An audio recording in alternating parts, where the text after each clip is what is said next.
Assalamu alaikum wa rahmatullahi wa barakatuh.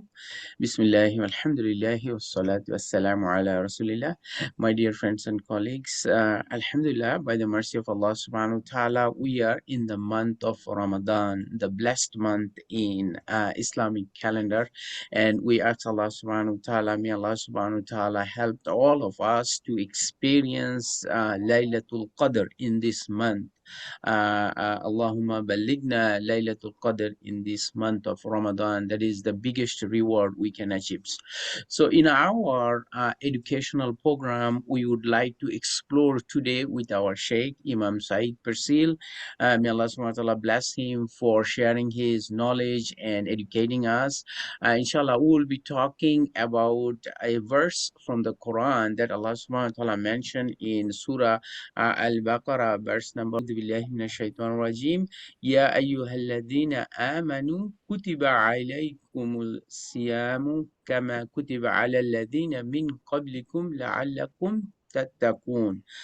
Translation is, O you who believe, prescribed for you the fasting as was prescribed to those from before you, so that you may become righteous or muttaqi or taqwa. So in that sense, when we discuss fasting in today's society with the non-Muslim community, their understanding of fasting and our understanding of fasting, we would want to explore so that we can find the distinct difference of the two fasting, especially our Sheikh Imam Purcell, who himself experienced the fasting in his previous following when he didn't take shahada. So I would like to go ahead, please, Sheikh. Can you explain to us fasting, how it was to you before you took shahada?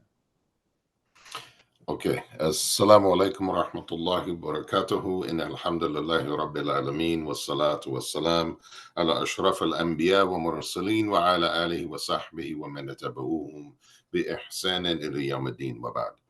So, alhamdulillah, the verse itself obviously testifies to the fact that, as it says, prescribed for you or mandated for you is fasting as it was mandated for those before you.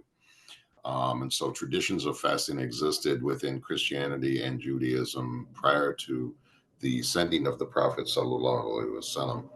And you find that in their scriptures, even as they exist today, that there are still references to the habit of fasting and the practice of fasting that they had in those times. And so fasting, where you find it most in the Christian faith these days, is around Easter time, around actually the time that we're in right now. The Christian church will be celebrating Easter at the end of the month of March, approximately, which will be in the middle of Ramadan.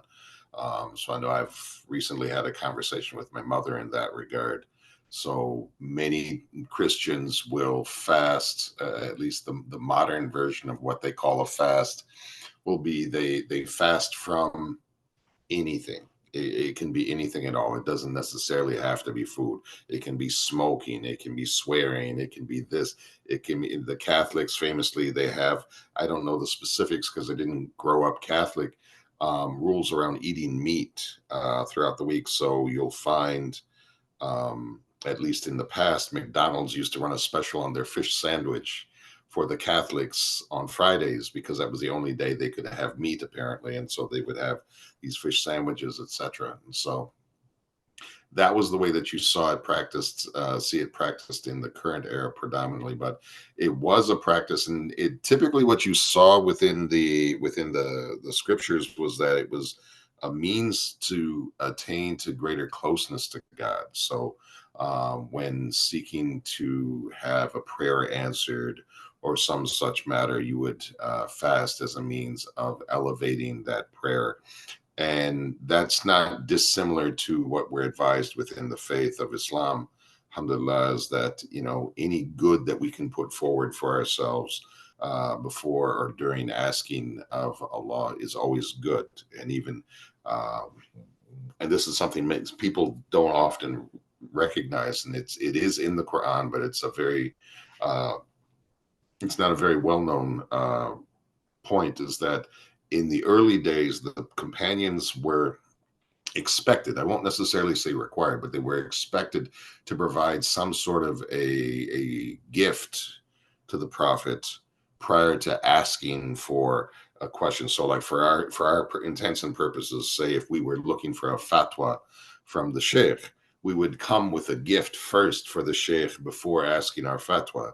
And so that was the expectation of the companions, or anhum ajma'in, may Allah be pleased with all of them. And so that sense of doing good prior to asking is a way of elevating the ask, essentially. And so even in the way the companions dealt with the prophet, you saw that sort of a practice. And so fasting historically has always been something that was seen in that way. And now the way that people did fast in Christianity, I briefly, in my journey up to my conversion, I was in the middle of a faith journey, and so my wife at the time was from a more fundamentalist church that I was a part of, and so they had a more clearly defined concept of fasting.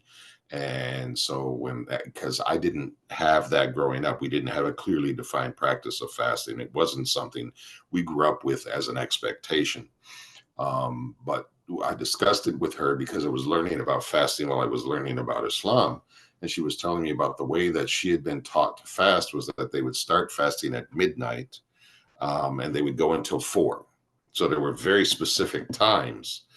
Whereas, of course, we know as practicing Muslims that, yes, there are defined times, but they're not a 12 a.m., 4 p.m. type of time. They're a dawn until sunset type of time, which is a constantly moving time, is a growing and shrinking sort of time as well. And so, and longer, the 12 to 4.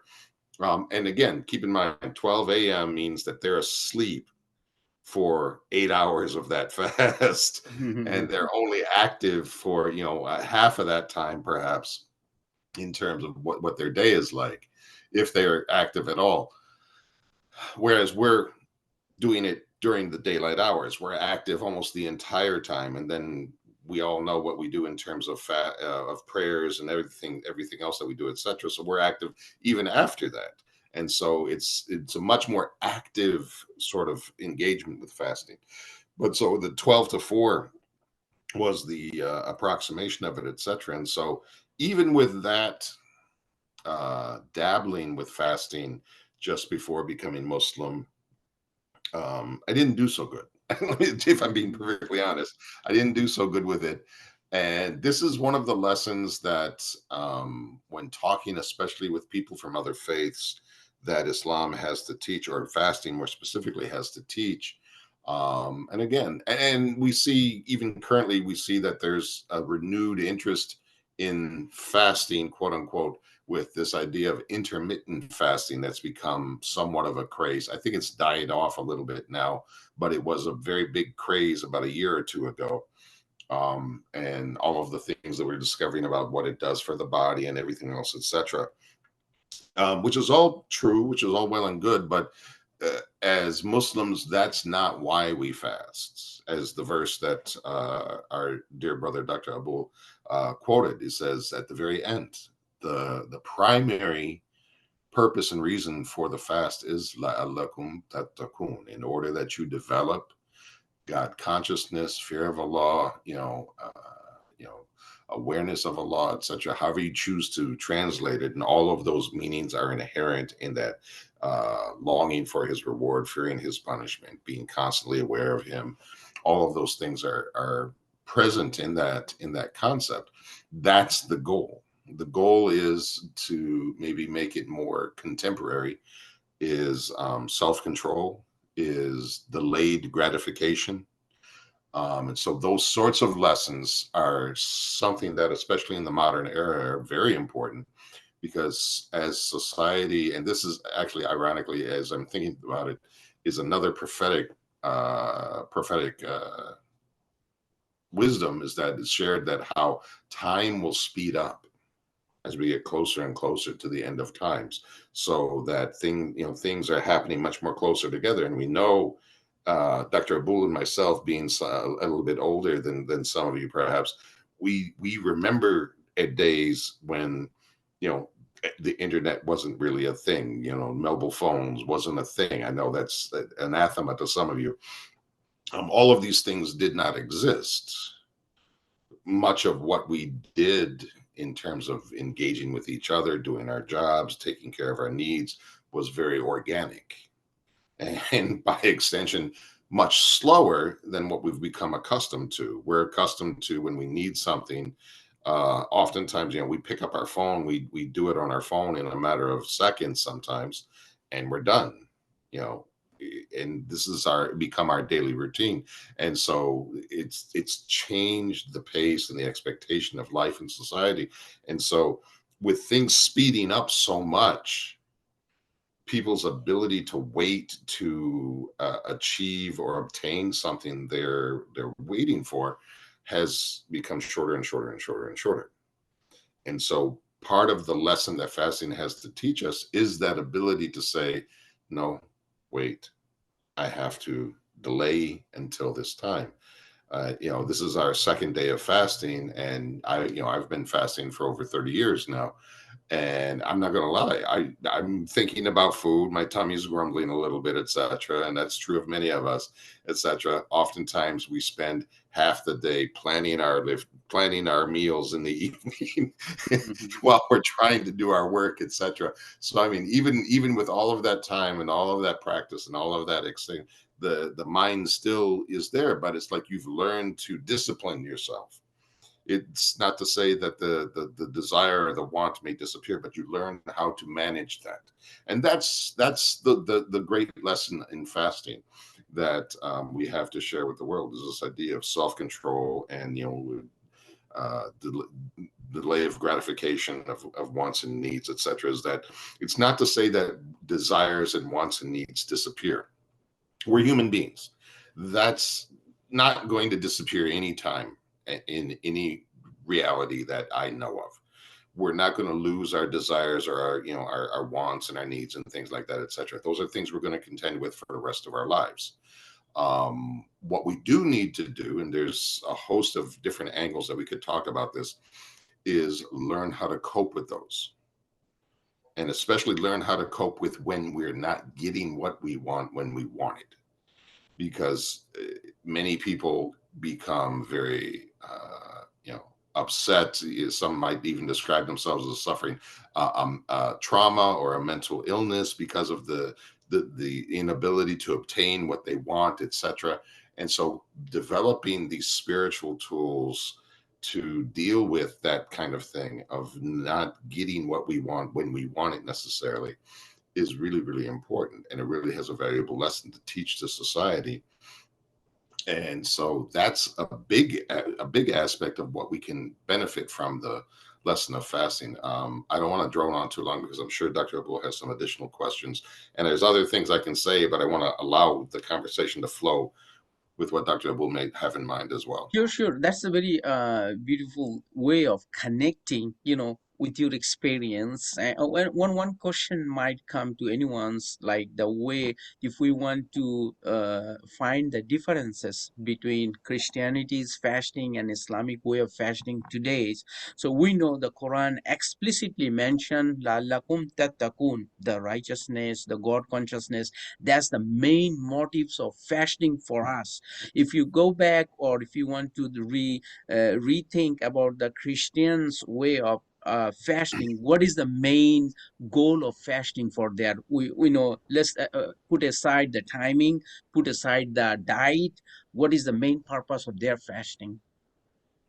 Well, I'd alluded to it somewhat, and I can only speak to it on a certain level because, like I had mentioned, in my upbringing, we didn't have a defined habit of fasting in our family. That was something that I learned about more as I was learning about Islam, ironically enough, and then dabbled with the Christian practice of fasting, and then I know some of the Catholic approaches to fasting, or what they considered a fast. Um, Historically speaking, scripturally speaking, what I understand on the lessons around fasting in Christianity and Judaism is it was primarily a means of closeness to God. So that was a means, and I alluded to this idea of fasting in order to raise up an ask that you're making of God, etc. So a way of drawing closer to Him, becoming dearer to Him in His sight before putting forward your requests. So it's not, strictly speaking, exactly equal with the idea of la'alakum tatakun, in order to develop this God consciousness, but it's similar. Taqwa is larger than closeness to God.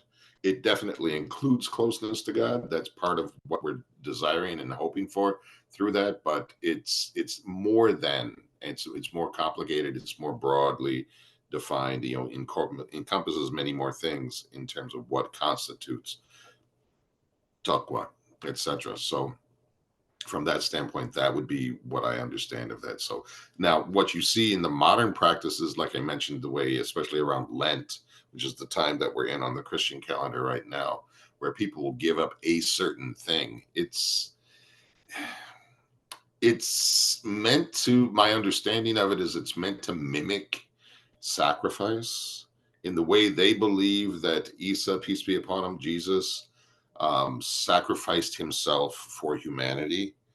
This is their way of honoring that reality, and their because Lent is the time around which they believe that he went through these trials and was killed and everything else, etc. So it's remembering this sacrifice and these trials that he was going through, and a way of tasting some sort of sacrifice or deprivation to be closer to this particular practice. And so, but again, they aren't doing what we do in terms of fasting. Most of them, very, very few of them do a fast like we would describe as a fast. They're leaving one single thing. They might leave candy. They might leave, smoking. They might leave, swearing. I mean, it can be anything. It's not even food related. Sometimes it's behavior related, so etc. So it varies, and it's not all encompassing. So the idea, when a non-Muslim hears that you're not going to be consuming food or drinking liquids until from dawn until sundown, they panic. They because they themselves think, "Oh my God, you'll die." And that's literally been my mother's statement to me on more than one occasion. She's like, "You're going to die. Are you going to see? How are you going to make it?" It's like, you need to drink. You need to this. It's like, yeah, you physically need it, but we don't need it as much as we think we do.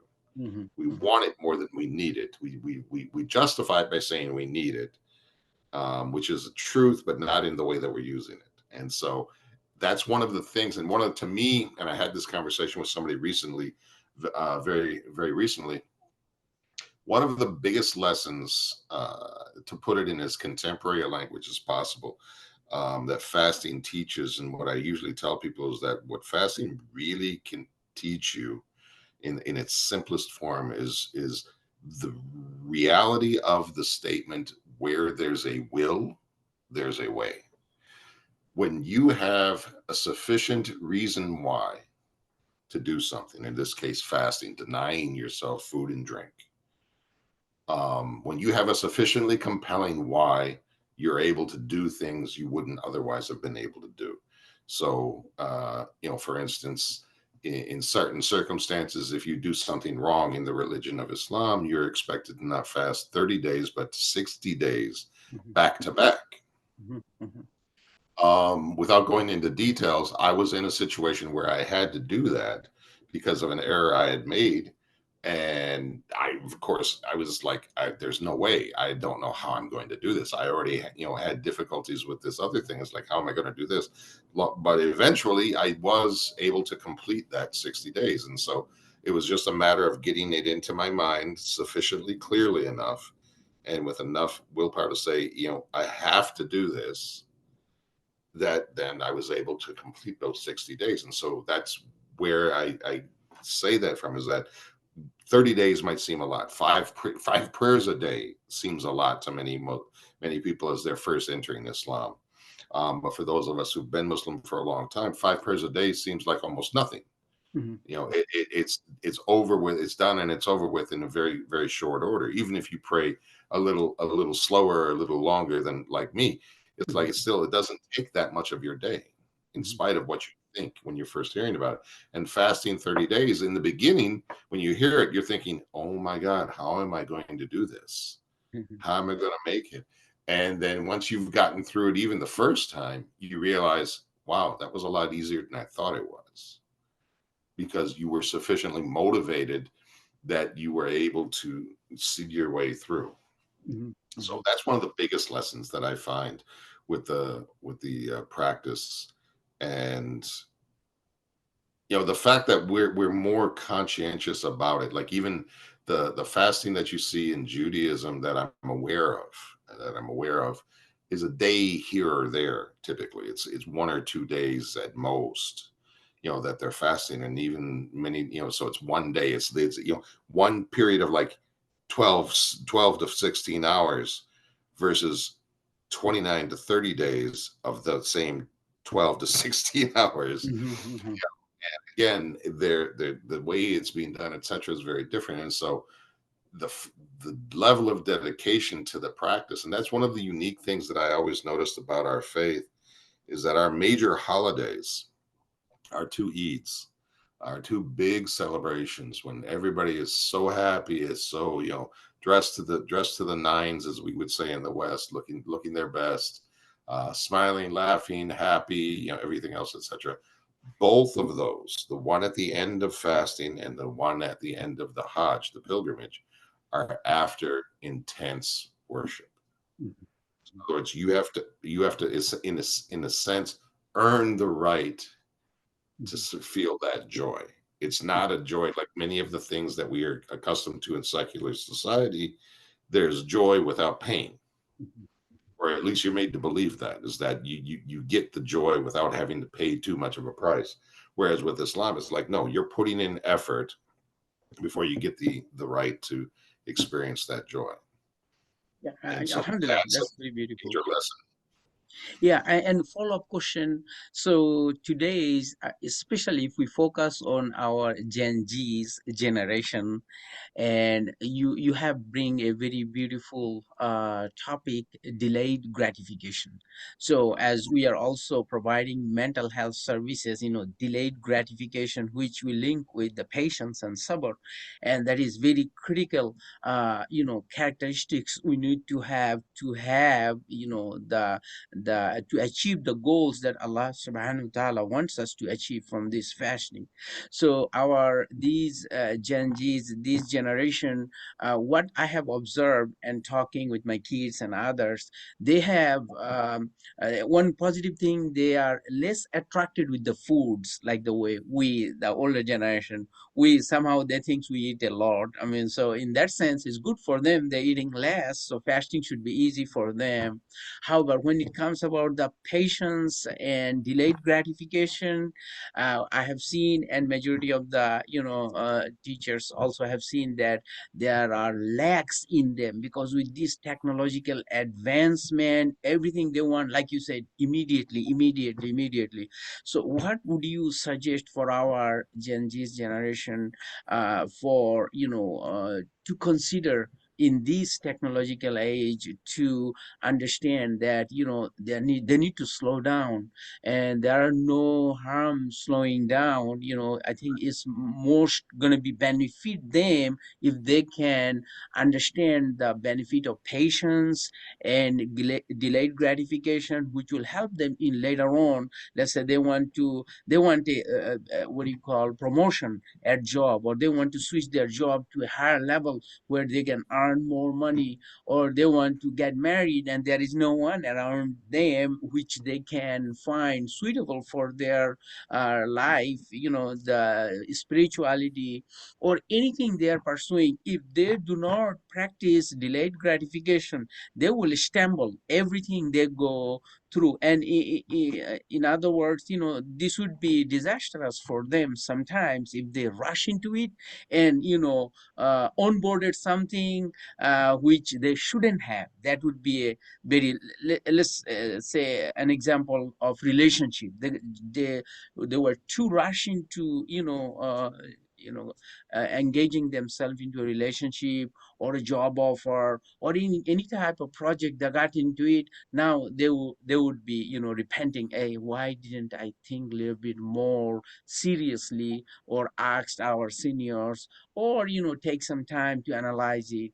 How would you recommend to our Gen Zs with they can overcome in this month of Ramadan this kind of challenges? I think you touched on a lot of very important points. And ironically, as you were speaking, I thought about, you gave the example of people rushing into a relationship or something like that, etc. And ironically, that's one of those examples that the Prophet ﷺ himself gave as an example of when fasting itself is the prescription. So it talked about that, how the young men should get married as soon as possible, and if they can't, they don't have the means to get married. They're not ready to marry in terms of finances as well as personally, etc. Then, in order to deal with that, is they should fast. And so, even in that scenario, you're talking about this natural, that when young people, especially, are feeling the urge to marry, it's a very powerful urge to get married. And so, in order to be able to tamp that down, to keep it under control, the prophetic advice is to fast, and that will be a way to take care of that. And so, the fact that that exists is very important.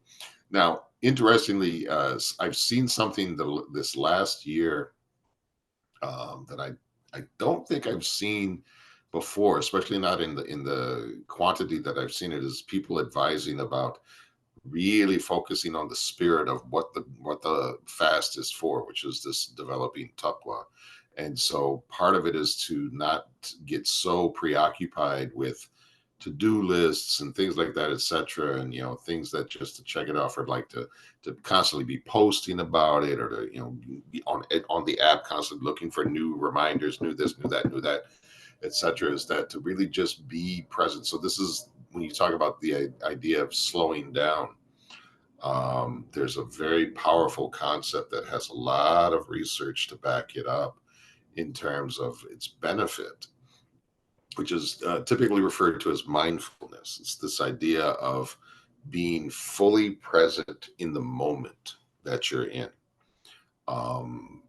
Being, not being in too big of a hurry to analyze and define and file away the things that you're seeing or feeling or experiencing, but to just be there, to just experience it and just enjoy that experience without moving too fast ahead to try and define it, or to do things with it, etc. But to just be there and to just let those thoughts and feelings, as they're rushing in, to just pass through you, and you come back to them later on. But being able to center yourself in that moment. So, like during the day, like in my case, the work that I do, I'm by necessity, I'm required to engage with social media to some degree, for what I do. But even with that, I've made a conscious effort to try and cut out as much of that,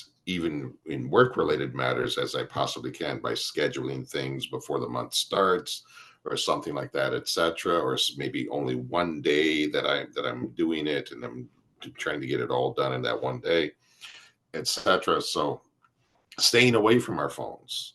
I mean, there's a tendency to want to be looking at the latest video, the latest this, latest that. Is like that. At the end of the day, it can take us away, because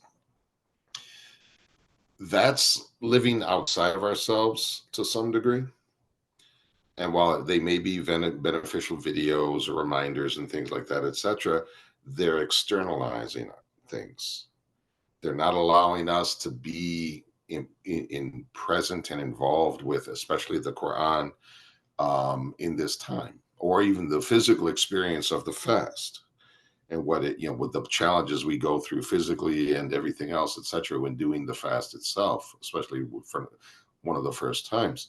But engaging with the Quran, engaging with the experience of the fast, and just being in that moment, being in that experience completely, not being there and being here and here and here and here, where you're not able to give your full attention to this one thing and take all that it has to offer, so that we move slowly through that. It's like after iftar. Really, we should put them away entirely. Most of what we do, if we're honest with ourselves, and I include myself in this, most of what we do when we're on social media or on our phones, etc., if we're being honest, isn't truly that beneficial or necessary. They're things, they're busy things. Most of the things that our phones, we wind up doing on our phones, are busy things. They're not for any defined purpose necessarily. Very little of it is for a defined purpose. So, having that ability to do that. Now, yes, am I saying never have any fun, never have any relaxation? No, I'm not saying that, because that's also not realistic. Even within this month, we do need to find ways to provide ourselves a chance to recharge or things like that, etc. And that's where some of the people that have been writing have been saying this, and it's a beautiful, beautiful that they've been calling it out. This is where the advice about not getting stuck on lists and shoulds. You should do this, you should do that, you should do this, is that everyone's experience of Ramadan is inevitably going to be a little bit different. The things that we have to do in regards of Ramadan are, in effect, really primarily two.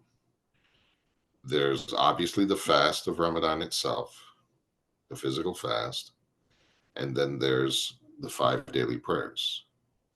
Everything other than that, those two things, are extras, are embellishments, are means of attaining to greater perfection or greater excellence in what we're doing, but strictly speaking, not required. So how much you do or don't do is really up to you and your capacity and what works for you. The goal being, as somebody had written, is that you have to know yourself well enough to know what's going to help me become a better person spiritually. Is standing up and praying 20 rak'ahs after Isha in the masjid with the Imam for an hour and a half, 2 hours, is that going to do it? For some people, the answer is probably yes. For some people, definitely no. And that's fine. That's fine. Praying it at home is an option. Not choosing not to pray it is an option. Those are things. It's like you have to decide. Maybe standing in prayer like that is difficult for you for one reason or another, but reading is easier for you, or giving in charity is easier for you, or any other kind of act of worship. One of the best acts of worship, and it doesn't get talked about enough around this time, and I'll stop on this point. And this is one of those elements of taking our fast to the next level. Classically speaking, there's 3 levels of fasting. There's the fast of the general masses, there's the fast of the special ones, and then there's the fast of the elite, the cream of the crop. So the fast of the special ones is where all of our limbs, our hands, our feet, our tongue, our ears, our eyes, everything is being used only in the obedience of Allah. We don't allow ourselves to, we're essentially fasting from sin, and we're staying away from sin. And I've been reading some things recently that talk about, like one beautiful example of this is that the fasting person, as long as they don't backbite somebody, is continually in the state of fasting even while they're sleeping. So I mean, it highlights this value of being on this best character, this best mode. And then the highest level of all, the elites, the cream of the crop, their fast includes all of the other things: the fasting from food and drink, the desires of the mouth and the private parts, then the fasting of the limbs from sins of any kind. And then you talk about getting to that highest level where you're fasting with your heart and your mind, where you're not allowing yourself to become distracted from anything that would take you away from thinking about Allah and focusing on Allah and making Him your primary focus in everything that you do. See in everything you do in your life, even when you're meeting your daily needs, Allah is constantly present for you. You see His hand, His commandment, His hand, His power, and His effect in the world around you constantly, so that you're never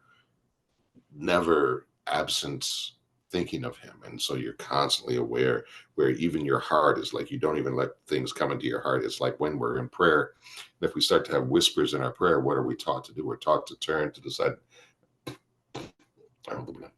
We're supposed to seek refuge. So even there, so in the prayer, when we have even passing thoughts, we're taught to drive them away so that our minds can stay focused on law. So similar to that. And so the fast too, like that, if we're really working to fast the way that we should, that's the way we become. And when we're able to have that focus like that, then we're able to move through even the greatest amount of chaos and confusion with dignity and with grace, and not lose focus, not lose our place, lose our way, as is happening so much when things are moving so fast. It's very easy. You make one wrong turn and you're way over here.